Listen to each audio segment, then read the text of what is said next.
Speech, parts of speech. Speech का मतलब क्या होता है, सबसे पहले ये समझिए। स्पीच का मतलब होता है भाषण, राइट? शुरुआत यहाँ से होती है, पार्ट्स ऑफ स्पीच, है ना? और भाषण क्या होता है?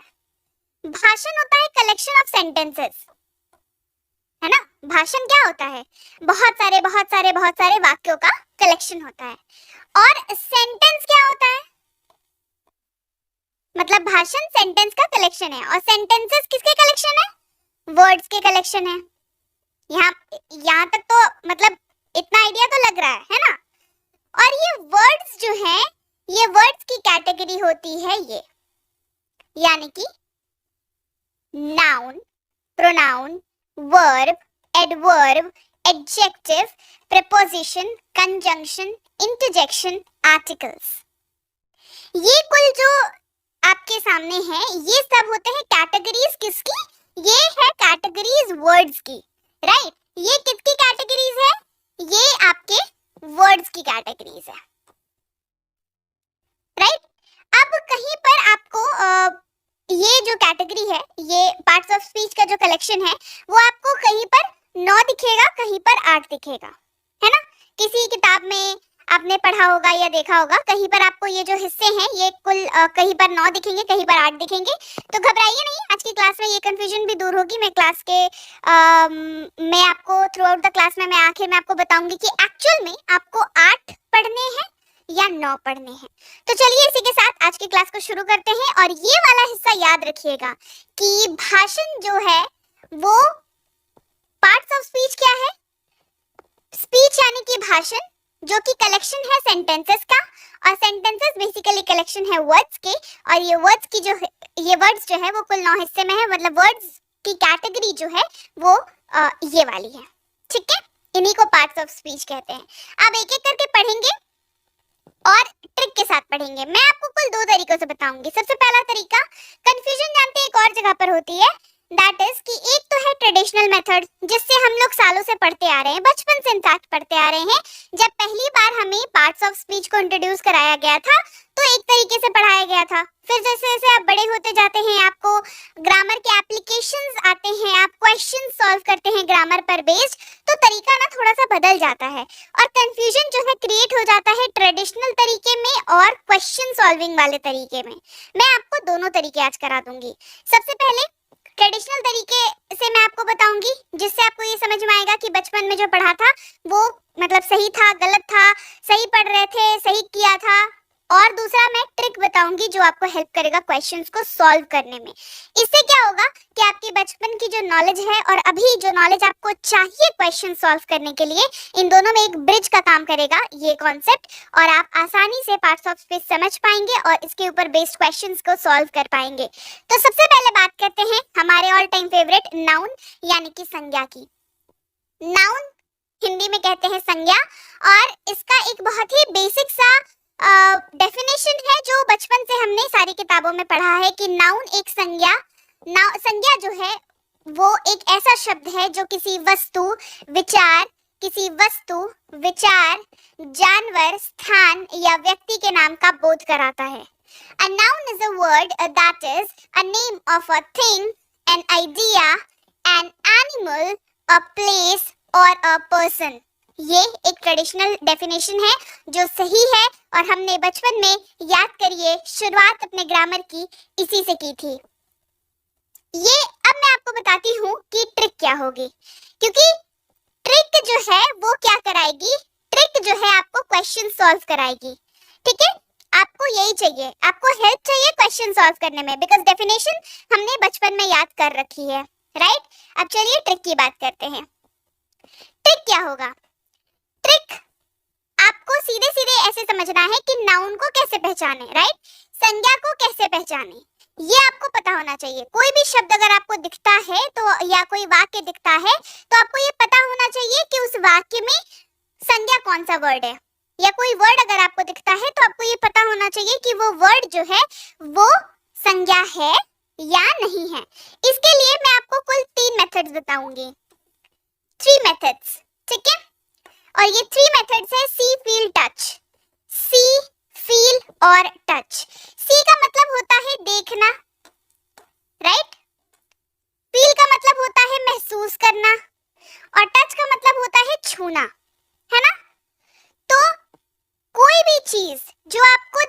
दिखाई देती है वो संज्ञा है यानी कि नाउन है।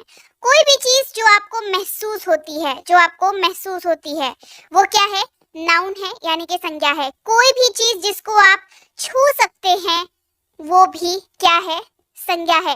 तो कोई भी चीज जिसको आप देख सकते हैं, फील कर सकते हैं और छू सकते हैं वो नाउन है यानी कि संज्ञा है। सी, फील, टच, ये कॉन्सेप्ट आपको याद रखना है। आप जो चीज दिखाई आपको देती है, क्या आपको चेयर दिखाई देता है? बिल्कुल देता है। क्या आपको फैन दिखाई देता है? बिल्कुल देता है। टेबल दिखाई देता है? क्या आपके घर पे टेबल है? हाँ जी है। पेन दिखाई देता है आपको? बिल्कुल दिखाई देता है। किताब दिखाई देती है क्या आपको? बिल्कुल दिखाई देती है। तो क्या ये सारी चीजें नाउन है? जी हाँ, ये सारी की सारी चीजें नाउन है यानी कि ये सारी की सारी चीजें संज्ञा है। ठीक है, याद रहेगी बात।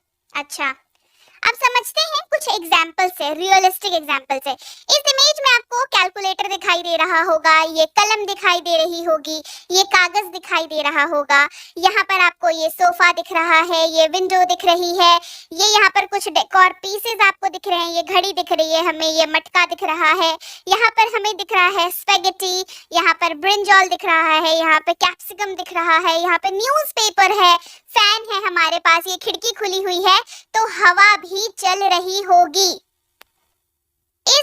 ये सारी पिक्चर्स में, ये चारों पिक्चर्स में जो भी चीज आपको दिखाई दे रही है, आपको महसूस हो रही है और आप उसको छू सकते हैं, वो सारी की सारी चीजें हैं नाउन यानी कि संज्ञा। अब आप मुझसे एक सवाल जरूर यहाँ पर पूछना आपके दिमाग में आना चाहिए और आप मुझसे पूछ सकते हैं कि क्या मैम कोई भी चीज जो हमें दिखाई दे रही हो, महसूस भी हो रही हो और हम उसे छू भी सकते हैं, क्या तब भी वो नाउन होगा? तो जवाब है यस, वो तब भी नाउन होगा। यानी कि आप इससे ये समझ सकते हैं कि कोई भी ऐसी चीज की, कोई भी चीज की जो प्रॉपर्टी है वो अगर ये तीनों यानी कि सी, फील, टच तीनों अगर मीट कर रही है तो वो नाउन है ही, और इसके अलावा कोई एक भी अगर मीट कर रही है तो भी वो नाउन है। मतलब कोई ऐसी चीज जो सिर्फ आपको दिखाई दे रही है, आप उसको छू नहीं सकते, महसूस नहीं कर सकते, क्या वो नाउन है? हाँ, नाउन है। कोई चीज जिसको आप टच कर सकते हैं और वो आपको दिखाई नहीं दे रही हो, ऐसा तो संभव नहीं है कि कोई चीज आप टच कर सकते हैं दिखाई नहीं दे रही हो, बट इन केस हम मान लेते हैं कोई चीज ऐसी जो आप छू सकते हो पर आपको दिखाई नहीं दे रही है और आपको महसूस भी नहीं हो रही है, तो क्या वो नाउन है? बिल्कुल नाउन है। कोई चीज जो आपको महसूस हो रही है पर ना आपको दिखाई देती है ना आप उसे छू सकते हैं, क्या वो नाउन है? हाँ, वो नाउन है। यानी कि इन तीनों में से कोई एक प्रॉपर्टी भी अगर होगी उस चीज में तो वो चीज नाउन होगी। अच्छा, फील, हवा महसूस कर सकते हैं, क्या ये नाउन है? खुशी महसूस कर सकते हैं, सैडनेस महसूस कर सकते हैं, बीमारी से ग्रसित है कोई, इलनेस महसूस कर सकते हैं, सॉफ्टनेस महसूस कर सकते हैं, हार्डनेस महसूस कर सकते हैं। टच की बात करते हैं, चेयर को छू सकते हैं, फैन को छू सकते हैं, टेबल को छू सकते हैं, और इसी के तहत ये सी, फील, टच की कैटेगरी में आता है और ये सारी चीजें नाउन हैं। याद रहेगी बात, आज की क्लास के बाद आप नाउन तो कभी नहीं भूलोगे, है ना, क्योंकि आपको सी, फील, टच याद रहेगा। दूसरे की बात करते हैं। हमने पार्ट्स ऑफ स्पीच हम पढ़ रहे हैं, हमने सबसे पहले कवर किया नाउन को और दूसरा है हमारे पास वर्ब यानी कि क्रिया। सबसे पहले ट्रेडिशनल तरीका, बचपन में क्या पढ़ा था? क्रिया एक शब्द या शब्दों का समूह है जिसका उपयोग यह इंगित करने के लिए किया जाता है कि कुछ होता है या मौजूद है। A verb is a word or group of words, ध्यान दीजिएगा, is a word or group of words that is used to indicate, यानी कि ये बताने के लिए, इंगित करने के लिए मतलब क्या होता है? बताने के लिए, ठीक है, to indicate that something happens or exists। ये ट्रेडिशनल मेथड। अब वर्ब की ट्रिक की बारी, जिसके बाद से आपको वर्ब याद रहेगा हमेशा। ट्रिक क्या है भाई? ट्रिक ऐसा है, वर्ब यानी कि क्रिया को कैसे पहचाने। हम लोग हर ट्रिक को ना इसी तरीके से समझेंगे क्योंकि आपको एग्जैक्टली आपको पहचान की नॉलेज होनी चाहिए। जैसा कि मैंने टेंस में आपको क्या बताया, आपको मैंने संज्ञा में क्या बताया, यानी कि नाउन में क्या बताया कि आपको वो वर्ड देख करके पता होना चाहिए कि ये नाउन है। सेम वर्ब में पता होना चाहिए कि ये वर्ब है, या वाक्य में देख के पता होना चाहिए कि अच्छा भैया ये वाला वर्ड जो है ये क्या है, ये वर्ब है, राइट। तो ट्रिक ये है कि वर्ब यानी कि क्रिया जो है इसके अंत में आपको ना दिखेगा। क्या दिखेगा? ना दिखेगा। कैसे? देखिए, ईट, ईट का मतलब होता है खाना, ना दिख गया। प्ले, खेलना। रीड, पढ़ना। राइट, लिखना। ये एक बहुत ही बेहतरीन ट्रिक है जिसके तहत आप याद रख सकते हैं कि ईट अगर आपने कहीं देखा तो उसका मतलब होता है खाना, उसके लास्ट में ना है, मतलब ये क्या है, वर्ब है। प्ले यानी कि खेलना, इसके लास्ट में आपको यहाँ पर ना दिखा, इसका मतलब क्या है कि ये भी वर्ब है। रीड यानी कि पढ़ना, अंत में ना है तो ये भी हो जाता है वर्ब। राइट यानी कि लिखना, लास्ट में ना है, मतलब ये वर्ब है। इससे और एक सिंपल वे है जिससे आप इसको याद रख सकते हैं। सिंपल ऐसे याद रखिए, जो किया वही क्रिया। क्या आप खाते हैं? हाँ। खेलते हैं? हाँ। पढ़ते हैं, लिखते हैं, हंसते हैं, गाते हैं, आते हैं, जाते हैं, जो भी चीजें आप करते हैं वो सारी चीजें क्रिया होती है। जो किया वही क्रिया। बेस्ट मेथड है इसको याद रखने का, ये वाली लाइन आपको याद रहेगी तो आपको वाक्य को देख के आपको सेकंड्स भी नहीं लगेंगे ये पता करने में कि वो वर्ब है या नहीं। तीसरे की बात करते हैं, एडजेक्टिव। एडजेक्टिव यानी कि विशेषण। नामों पे ध्यान देना जरूरी है, विशेषण, है ना। पहले ट्रेडिशनल मेथड से हम लोग डेफिनेशन इसकी पढ़ लेते हैं। विशेषण एक ऐसा शब्द है जो हमें संज्ञा के बारे में कुछ और बातें बताता है। ये एक संज्ञा का वर्णन या संशोधित संज्ञा का वर्णन या उसको संशोधित करता है, ठीक है। An adjective is a word that tell us more about a noun and it describes or modifies a noun। याद रखिएगा, एडजेक्टिव क्या है? संज्ञा के बारे में कुछ और बातें बताता है, संज्ञा का वर्णन या उसको संशोधित करता है। ट्रिक क्या होगी एडजेक्टिव की? Very important. एडजेक्टिव की ट्रिक के लिए आपको 3 चीजें याद रखनी होंगी। ये 3 चीजें अगर आपको याद रहेंगे एडजेक्टिव के ट्रिक के लिए तो आपके लिए बढ़िया रहेगा। सबसे पहला है गुड, मतलब क्या होता है? अच्छा। बैड यानी कि बुरा, और न्यूट्रल यानी कि सामान्य या उदासीन। ये तीनों अगर आपको याद रहेंगे तो एडजेक्टिव पहचानने में कभी गलती नहीं होगी आपसे। चलिए उदाहरण की मदद से समझेंगे हम लोग इसको बहुत बढ़िया तरीके से। सबसे पहले आप गुड का मतलब क्या होता है? क्या पता? गुड का मतलब अच्छा होता है ना। अगर आप किसी के बारे में बात कर रहे हैं और कह रहे हैं कि वो ब्रेव है, ब्रेव का मतलब क्या होता है? ब्रेव का मतलब होता है बहादुर, ठीक है। ब्रेव का मतलब क्या होता है? बहादुर, राइट। ब्रेव का मतलब होता है बहादुर। फिर इंटेलिजेंट, है ना। कोई हैंडसम है, कोई ब्यूटीफुल है, राइट। कोई हार्ड वर्किंग है। क्या है? कोई हार्ड वर्किंग है। कैसा है? हार्ड वर्किंग यानी कि मेहनती है, कोई हार्ड वर्किंग है, मेहनती है। कोई ऑनेस्ट है यानी कि ईमानदार है ना। कैसा है? ईमानदार है। ये सारी क्वालिटीज है कि नहीं? ये सारी तो ये अच्छी क्वालिटीज है। कोई कावर्ड है यानी कि डरपोक है। क्या है? वो डरपोक है कोई, है ना। कावर्ड यानी कि डरपोक। कोई अगली है, कोई टिमिड है ना। कोई डिसऑनेस्ट है यानी कि बेईमान। डिसऑनेस्ट का मतलब क्या होता है? डिसऑनेस्ट का मतलब होता है बेईमान। कोई बेईमान है। अच्छा, ये सारी क्या चीजें हो गई? ये बैड हो गई। फिर न्यूट्रल की बात करते हैं। न्यूट्रल का मतलब सामान्य या उदासीन, यानी कि कोई लंबा है, ठीक है। लंबा है कोई, राइट। कोई लंबा है, कोई लीन है, कोई हेल्दी है यानी कि स्वस्थ है कोई। ये सारे क्या है? इससे आप ये पहचान सकते हैं कि आप जिसके बारे में बात कर रहे हैं उसके बारे में क्या बात कर रहे हैं। चलिए अब हम उदाहरण देखते हैं। उदाहरण में हम लोग बात करेंगे रानी की। तो रानी के बारे में हम लोग क्या बोलना चाह रहे हैं कि रानी जो है, Rani is a beautiful girl. Rani is a beautiful girl. ठीक है, तो रानी के बारे में बात कर रहे हैं हम लोग। रानी को बता रहे हैं कि रानी क्या है, रानी ब्यूटीफुल है, यानी कि खूबसूरत है। तो ये क्या बात कर रहे हैं रानी के बारे में, आप अच्छी बात कर रहे हैं, रानी खुश होगी इस बात को सुन के। तो Rani is a beautiful girl. फिर रानी के बारे में बोल रहे हैं कि Rani is a dishonest girl. Dishonest का मतलब होता है बेईमान। ठीक है, तो रानी बेईमान है, हम लोग ये बोल रहे हैं। क्या रानी खुश होगी इस बात को लेकर के? नहीं। तो इसका मतलब ये क्या है, ये वाला जो है हमने कहा रानी के बारे में क्या, गुड। ये हम क्या बोल रहे हैं रानी के बारे में, ये हमने कह दिया बैड, रानी के बारे में बुरा बोला हमने। अच्छा, फिर Rani is a lean girl. Rani is a lean girl. Lean का मतलब, लीन वर्ड का मतलब होता है दुबले पतले होना, है ना, छरहरी काया, मतलब बिल्कुल स्लिम ट्रिम जो है, पतले हैं जो। तो अब ये कैसी बात है, ये ना ही अच्छी बात है और ना ही बुरी बात है, ये न्यूट्रल है। राइट, ये कैसी बात है, ये न्यूट्रल है। तो आप इस तरीके से इसको यूज करते हैं। अब आगे बढ़ते हैं और अगले को देखते हैं, जो कि है एडवर्ब, यानी कि क्रिया विशेषण।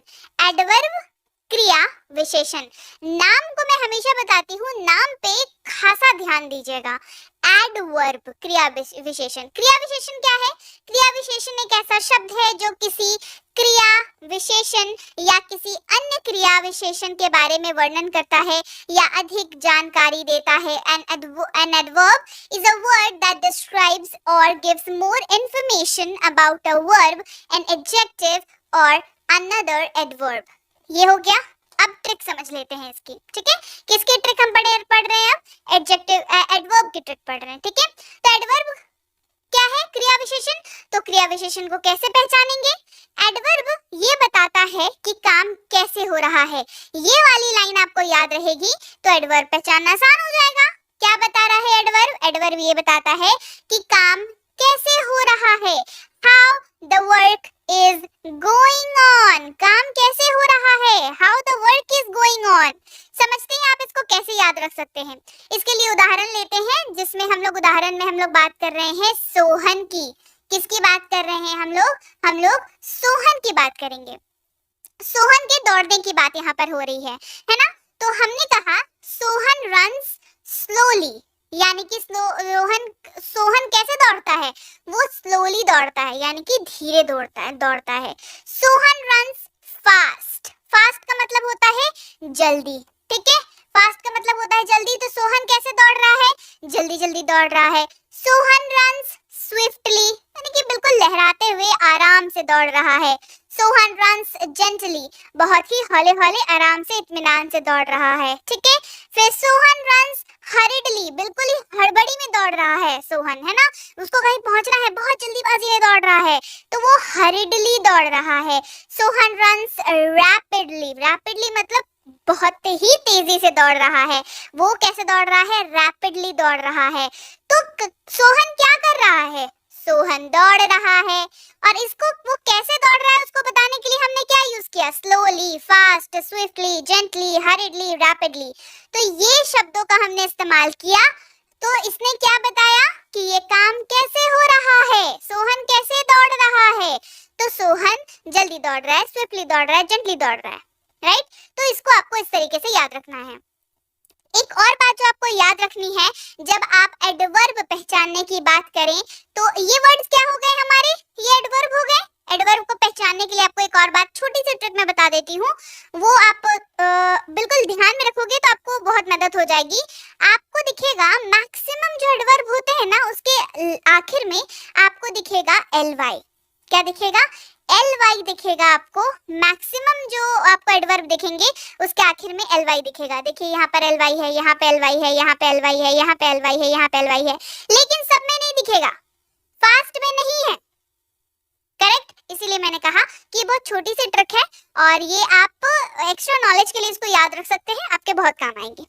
आगे बढ़ते हैं, चलिए अब बात करते हैं प्रोनाउन की, जिसको हिंदी में कहते हैं सर्वनाम। और सर्वनाम वह शब्द है जो संज्ञा के स्थान पर प्रयुक्त होता है। A pronoun is a word that is used in a place of a noun. Place of noun, place of noun मतलब ये नाउन की जगह ले लेता है, ठीक है। नाम से याद रखिए, प्रोनाउन। इसके ये में क्या है, नाउन ऑलरेडी आपको दिख रहा है ना, नाउन दिख रहा है, तो प्रोनाउन कैसे याद रखिएगा, ये प्लेस ऑफ नाउन ले लेता है, नाउन की जगह को ले लेता है। अब प्रोनाउन को पहचानने की ट्रिक देखेंगे हम लोग कि सर्वनाम को कैसे पहचाने, यानी कि प्रोनाउन को कैसे पहचाने। तो संज्ञा यानी कि नाउन के बदले में आने वाले शब्द को सर्वनाम कहते हैं, यानी कि उसको प्रोनाउन कहते हैं, ठीक है। अच्छा, तो इसको यूज कैसे करेंगे ये समझते हैं। एक उदाहरण देखते हैं। रानी जो है वो एक डॉक्टर है, रानी एक डॉक्टर है, तो हमने क्या कहा, रानी इज अ डॉक्टर।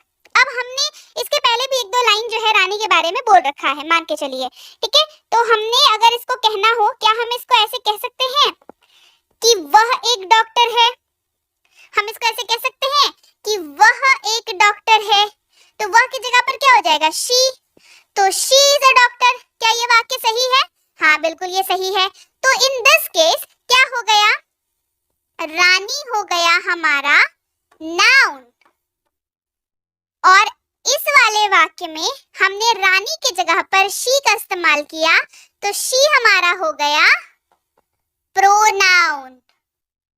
याद रहेगी बात, तो नाउन की जगह पर हमने यूज किया इसको, शी को। अच्छा, और समझते हैं कि इसको पहचानेंगे कैसे। संज्ञा यानी कि नाउन के बदले में आने वाले शब्द को सर्वनाम कहते हैं, करेक्ट, ये डेफिनेशन हमने याद रखी है। इसके उदाहरण में जब भी आप वाक्य में आई यूज कर रहे हैं, यू यूज कर रहे हैं, we, they, he, she, it या कोई भी नाम यूज कर रहे हैं, राइट, तो वो सब क्या कहलाएंगे, प्रोनाउन कहलाएंगे। चलिए आगे बढ़ते हैं, प्रीपोजिशन की बात करते हैं। प्रीपोजिशन, हमेशा कहती हूँ इसको, शब्दों को याद रखा करिए, प्रीपोजिशन, पोजीशन की बात हो रही है यहाँ पर, ठीक है। इसका डेफिनेशन है, बहुत सिंपल है। प्रीपोजिशन मूलतः वस्तु की पोजीशन, क्या इस्तेमाल कर रहे हैं, वस्तु की पोजीशन के बारे में बात कर रहे हैं, स्थान के बारे में या अवस्था को बतलाता है, वो उसकी पोजीशन या स्थान या अवस्था को बताता है। संबंध सूचक अव्यय कहते हैं इसको हिंदी में, और इसको कैसे पहचानेंगे चलिए जानते हैं। अच्छा, ये है लोकेशन, क्या है ये लोकेशन। तो अगर आपको किसी की पोजीशन बतानी हो, प्रीपोजिशन पहचानने की ट्रिक क्या है, पोजीशन ही है ट्रिक, है ना। तो किसी की पोजीशन बतानी हो तो हम लोग प्रीपोजिशन वाले वर्ड्स का यूज करते हैं। जैसे उदाहरण से समझिए, the book is on the table. तो किताब के बारे में अगर उसकी पोजीशन आपसे पूछी जाए तो आप क्या कहेंगे, किताब मेज पर है, किताब मेज के ऊपर है, या मेज पर है या मेज के ऊपर है। The book is on the table, the book is on the table. तो किताब कहाँ कहाँ हो सकती है, उसके ऊपर हो सकती है, ऑन द टेबल। अच्छा, इन द अलमीरा हो सकती है, अलमीरा के अंदर, राइट, उसके साइड में हो सकती है ना, उसके सामने हो सकती है, इन फ्रंट ऑफ, उसके नीचे हो सकती है, डाउन, है ना, उसके और नीचे हो सकती है, मतलब बेस में रखी हो सकती है, तो अंडर, अपॉन, अक्रॉस, बिहाइंड वगैरह वगैरह। तो ये जो भी वर्ड्स हैं, in, at, upon, under, up, down, across, behind, in front of, है ना, ये सारे क्या हैं, ये सारे पोजीशन बता रहे हैं। कहाँ पर है, ऑन द टेबल है, किताब की ऑन द टेबल है। तो क्या बताया था कि प्रीपोजिशन पहचानने की ट्रिक उसकी पोजीशन से संबंधित है, राइट। तो शब्दों की तो पोजीशन बताने के लिए इनका यूज करते हैं, और ये कलेक्शन जो है वो आपको बताएंगे कि कैसे काम करना है उस वाक्य में, कैसे पहचानना है प्रीपोजिशन को, ठीक है। फिर है हमारा अगला कंजंक्शन। कंजंक्शन, कंजंक्शन एक ऐसा शब्द है जिसका प्रयोग दूसरे शब्दों, वाक्यांशों या वाक्यों को जोड़ने के लिए किया जाता है, ठीक है। A conjunction is a word that is used for joining the words, phrases or sentences. इसको कैसे याद रखेंगे, इसको याद मैं हमेशा बताती हूँ कि हमेशा ना जो नाम है उसके ऊपर ध्यान दिया करिए। ये है जंक्शन, ठीक है। क्या है जंक्शन? बचपन से रेलवे में सफर किया होगा, ट्रेन में सफर किया होगा, तो जंक्शन वाले स्टेशंस तो बहुत सारे दिखे होंगे आपको, है ना। तो जंक्शन से याद रखेंगे कंजंक्शन को। कंजंक्शन पहचानने की ट्रिक क्या है कि इसको हम लोग जंक्शन से याद रखेंगे। दो शब्दों या वाक्यों को जोड़ने वाले शब्द को कंजंक्शन कहते हैं।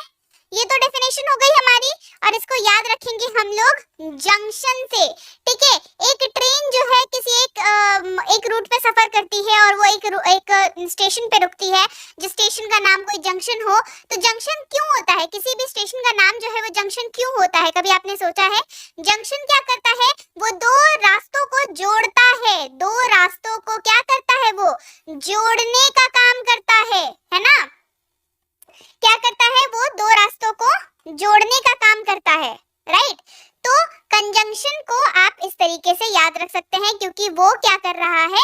वो जोड़ने का काम कर रहा है। ओके, बात आपको याद रहेगी। तो कंजंक्शन को कैसे याद रखेंगे कि कंजंक्शन जो है वो जोड़ने का काम करता है। दो जंक्शन क्या करते हैं? जोड़ रहे हैं, तो कंजंक्शन भी वही करेगा, है ना। कंजंक्शन भी वही करेगा क्योंकि इसके वर्ड में ही जंक्शन लिखा हुआ है। अच्छा, अब उदाहरण से समझते हैं कि कौन कौन से वर्ड आपको ऐसे दिखेंगे। Soni and Rani are studying. तो एक लड़की है सोनी, एक लड़की है रानी, दोनों क्या कर रहे हैं? पढ़ाई कर रहे हैं, ठीक है।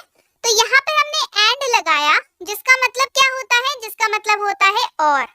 क्या मतलब होता है? इसका मतलब होता है और। तो सोनी और रानी पढ़ रहे हैं, ठीक है, ये हम कह रहे हैं। तो एंड क्या हो गया? एंड ने इन दोनों को क्या किया? एंड ने इन दोनों को जोड़ दिया ना। किसको किसको जोड़ दिया? अब बोलना आसान हो गया ना। नहीं तो इसका कैसे बोलते कि सोनी पढ़ रही है, रानी पढ़ रही है, ये कहते हैं हम लोग। अब क्या कह रहे हैं? सोनी और रानी पढ़ रही है, ठीक है। तो एंड ने क्या किया? जोड़ दिया। तो ये क्या हो गया? ये कंजंक्शन हो गया। बिल्कुल, ये कंजंक्शन हो गया। और का मतलब होता है या। ये भी दो चीजों के बीच में यूज होता है। बट यानी कि लेकिन, ठीक है। बट का इस्तेमाल कैसे करते हैं? बट का इस्तेमाल होता है लेकिन, actually, later, both, now, yet, so, while, as, even, ये सारी चीजें यूज होती हैं कैसे? कंजंक्शन के तौर पर यूज होती हैं, क्योंकि ये क्या करता है? ये जोड़ता है। किनको जोड़ता है? वाक्यों, शब्दों और वाक्यों को जोड़ने के लिए इसका काम आता है, राइट। चलिए बढ़ते हैं आगे और अब बात करते हैं इंटरजेक्शन की। विस्मयादि बोधक, है ना। इंटरजेक्शन, विस्मयादि बोधक। तो इंटरजेक्शन एक शब्द या वाक्यांश है जिसका उपयोग आश्चर्य, दर्द, खुशी आदि को व्यक्त करने के लिए किया जाता है। किसके लिए किया जाता है? एक शब्द या वाक्यांश है जिसका उपयोग आश्चर्य, दर्द, खुशी आदि को व्यक्त करने के लिए किया जाता है। An interjection is a word or phrase that is used to express surprise, pain, pleasure वगैरह वगैरह, ठीक है। कैसे समझेंगे? इसका इस्तेमाल कैसे करेंगे?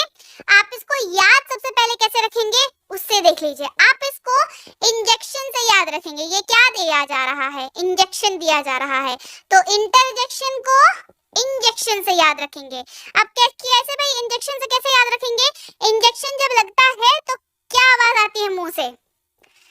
ये अचानक आई फीलिंग की भावना है ना। आप जाते हो इंजेक्शन लेने के लिए और आप वेट करते हो, अभी इंजेक्शन दिया, अभी दिया, अभी दिया, और जब इंजेक्शन लगता है तो एक सडन सी फीलिंग आती है।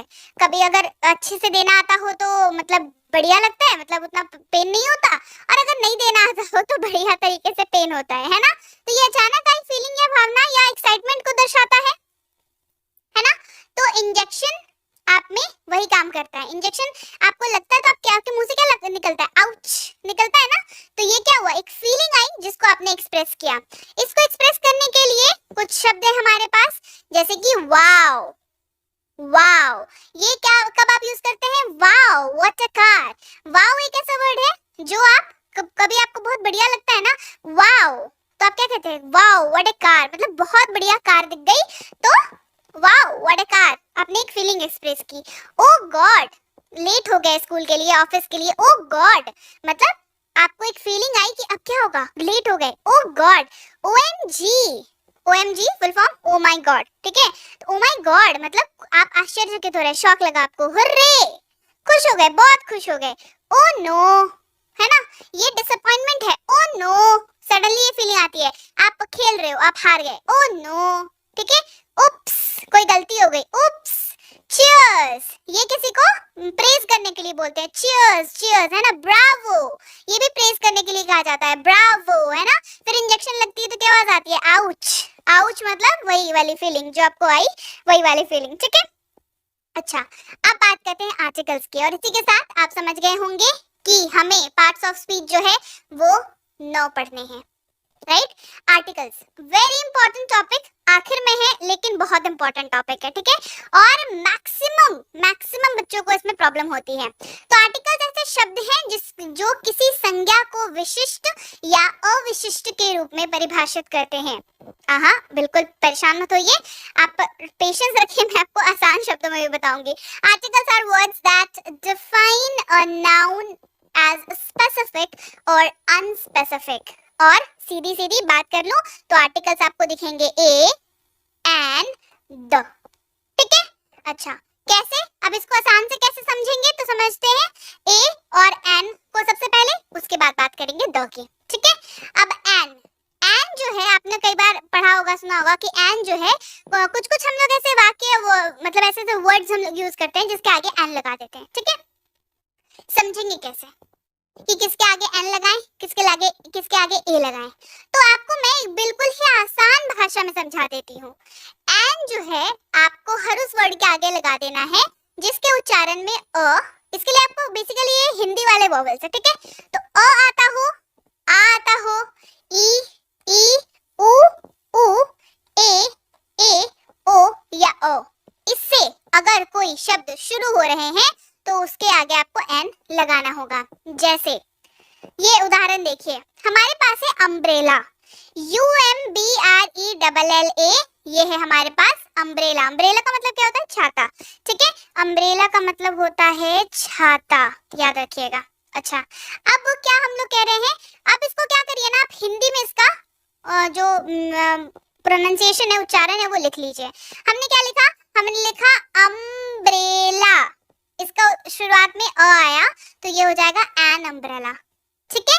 क्यों, क्योंकि इस लिस्ट में हमारे पास अ है, ये हो गया एन अम्ब्रेला। सेम उसी तरीके से एक और हमारे पास शब्द है यूनिवर्सिटी। देखिए ये भी यू से शुरू हो रहा है और ये भी यू से शुरू हो रहा है, लेकिन इसके आगे अ लगेगा, एन नहीं लगेगा। क्यों, क्योंकि इसको जब हमने लिखा यूनिवर्सिटी, ये जो है ये इस लिस्ट में है क्या, नहीं है। इस लिस्ट में यू कहीं पर नहीं है तो ये एन यूनिवर्सिटी नहीं अ यूनिवर्सिटी हो जाएगा।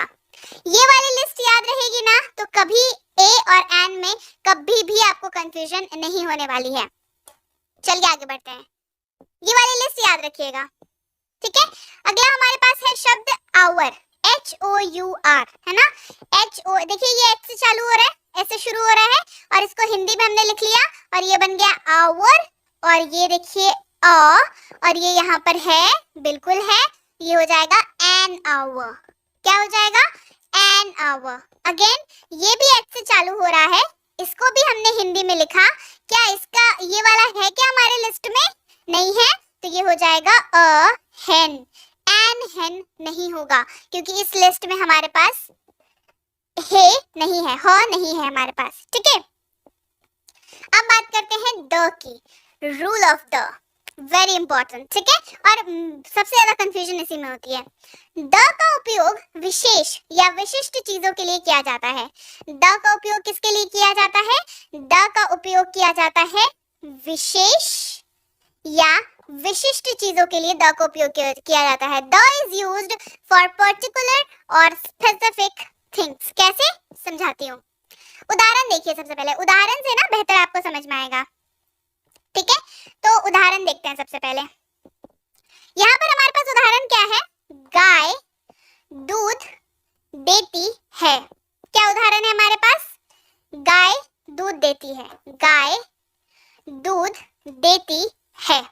काउ गिव्स मिल्क, ये एक वाक्य हमने देख लिया। अच्छा, फिर हमारे पास वाक्य है गाय लाल है, द काउ इज रेड।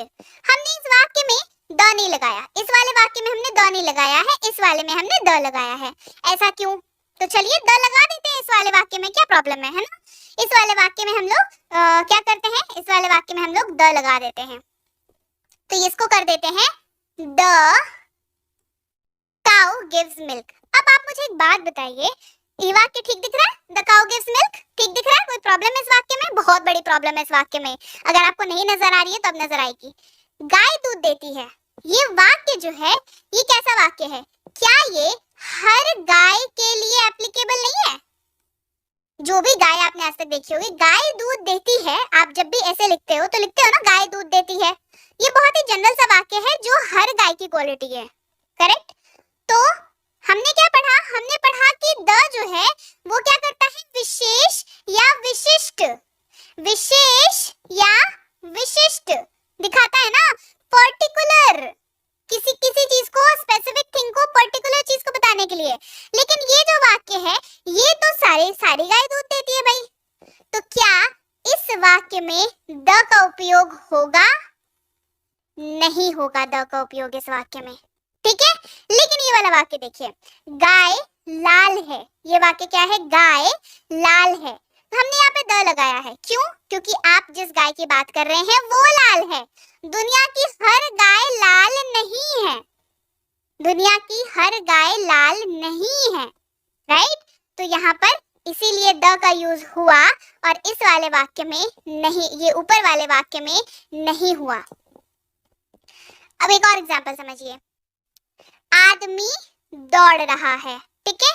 आदमी दौड़ रहा है, द मैन इज रनिंग।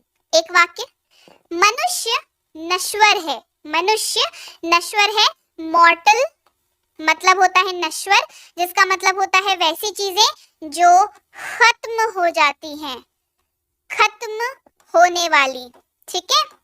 खत्म होने वाली, मॉर्टल जिसको एक दिन मिल जाना है मिट्टी में, है ना? इंसान का शरीर का वो कहावत सुनिए ना कि इतने शरीर का क्या घमंड करना, ये तो मिल जाना है मिट्टी में, है ना? तो मॉर्टल का मतलब क्या होता है? मॉर्टल का मतलब होता है खत्म होने वाला, यानी कि नश्वर, खत्म होने वाला। तो अगर किसी को भी कंफ्यूजन हो नश्वर में या मॉर्टल में तो आपके लिए आसान, ठीक है? अब समझते हैं द के बारे में, द के बारे में अपन बात कर रहे थे, ठीक है? मनुष्य नश्वर है, एक वाक्य, द मैन इज मॉर्टल, आदमी दौड़ रहा है, द मैन इज रनिंग। अब यहाँ पर द तो लगा दिया, यहाँ पर क्यों नहीं लगाया?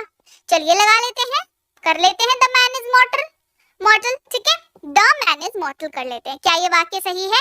जी नहीं, यहाँ पर द नहीं लगेगा, नहीं लगेगा। द मैन इज रनिंग, आदमी दौड़ रहा है, इस वाक्य की जब आप बात करते हैं तो आप एक पर्टिकुलर आदमी की बात कर रहे हैं, a particular man, a particular man. आप एक व्यक्ति की बात कर रहे हैं जो दौड़ रहा है, जिसके बारे में आप बात कर रहे हो, करेक्ट?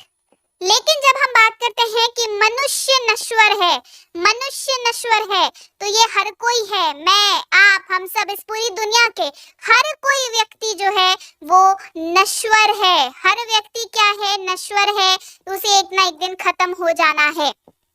इसीलिए इसमें द का उपयोग नहीं किया जाएगा, द यहाँ पर नहीं लगेगा और ये सिर्फ वाक्य रह जाएगा, मनुष्य नश्वर है, मैन इज मॉर्टल। और जब आप एक पर्टिकुलर व्यक्ति की बात कर रहे हैं जो दौड़ रहा है तो हमने वहां पर कहना है the man is running, the man is running. याद रहेगी बात? समझ में आई बात कि कैसे इस्तेमाल हो रहा है द का? तो आपको पार्ट्स ऑफ स्पीच को याद रखने के लिए ट्रिक जो है वो मैंने बता दी।